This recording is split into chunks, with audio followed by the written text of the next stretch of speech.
Bueno, pois, como sempre, moi bo día e tamén gracias por acudir a esta rolda de prensa que ademais creo que é motivo de alegría. Creo que hoxe compre felicitarse de que podamos manter esta xuntanza logo de que se cumpra un ano, exactamente un ano, dende que España enteira se fundira a negro, non? Unha das 12 primeiras economías do mundo, pois retrocedeu en cuestión de minutos a idade media.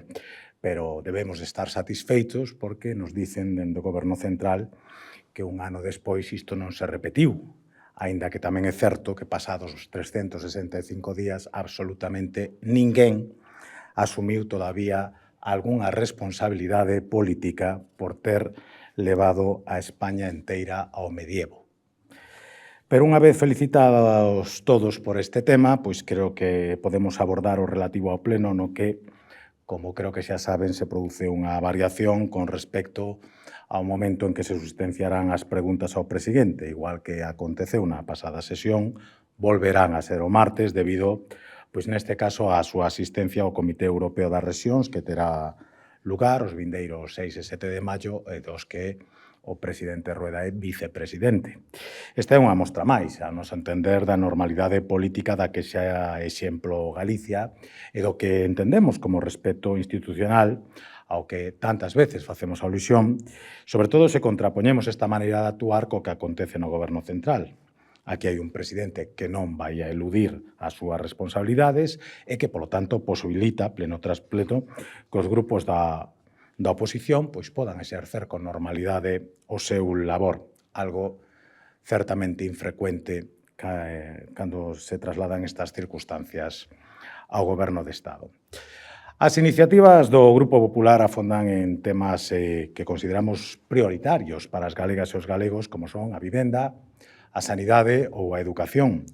Comezo, pois, respecto ás proposicións non de lei, a primeira delas vai dirixida ao Goberno Central para que dea conta do número de vivendas que leva construídas en Galicia nos últimos 5 anos. Nunha recente entrevista, a ministra de Vivenda e Axenda Urbana aseguraba que xa se entregaran pois aproximadamente unhas 100.000 das máis de 180.000 vivendas prometidas por Pedro Sánchez durante a campaña electoral.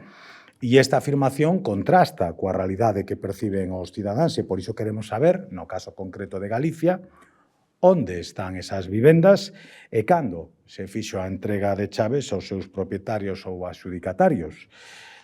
Nos moito nos tememos, non? Que unha vez máis o executivo do señor Sánchez, ante a falta de feitos, volva a tirar de propaganda, pero estaría ben que se informase aos galegos de si existen realmente esas prometidísimas e reiteradísimas vivendas, non? Defenderemos tamén unha proposición non de lei relativa ao Estatuto Marco da Sanidade en a que reclamamos diálogo urxente entre o Goberno e os sindicatos. Non pode pasar un minuto máis sen que se adopten as medidas necesarias para acabar coas folgas que están a paralizar o Sistema Nacional de Saúde e que non pode aceptarse que se pretenda aprobar unha reforma da lei sobre a sanidade sen ter en conta ao persoal médico, do mesmo xeito que non se pode entender a sanidade sen os médicos. E as continuas movilizacións laborais están a afectar tanto a organización e planificación das axendas asistenciais como a atención que reciben os pacientes. Os datos están aí. Os paros, a día de hoxe, provocaron en Galicia a suspensión de case 200.000 actos médicos. E, polo tanto, parece que chegou o momento de sentarse, negociar e resolver algún problema en vez de contribuir a agravalo. Presentaremos, ademais, 3 preguntas orais. A primeira delas, con carácter de urxencia, será sobre o acordo acadado entre a Xunta de Galicia e os sindicatos do ensino, un acordo que ven a incluir medidas de mellora no conxunto do sistema educativo galego, principalmente na etapa de secundaria, con novas propostas relativas a ratios, relativas á atención á diversidade e relativas tamén ao horario docente.